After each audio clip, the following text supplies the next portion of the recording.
আসসালামু আলাইকুম রহমতুল্লাহি ওয়া ইসলামের নির্দেশ অনুযায়ী সন্তানের কাছে সবচেয়ে বেশি অধিকার তার মায়ের। এ সম্পর্কে একটি হাদিস।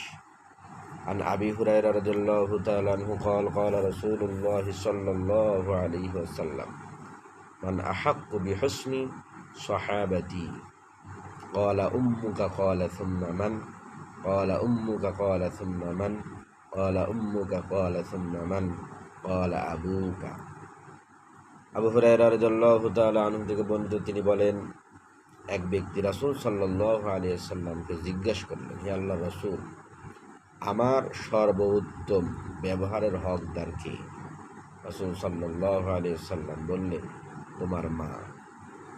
তারপরে কি? রাসূল সাল্লাল্লাহু আলাইহি ওয়াসাল্লাম বললেন, তোমার মা। তারপরে কি? রাসূল সাল্লাল্লাহু আলাইহি ওয়াসাল্লাম বললেন, তোমার মা।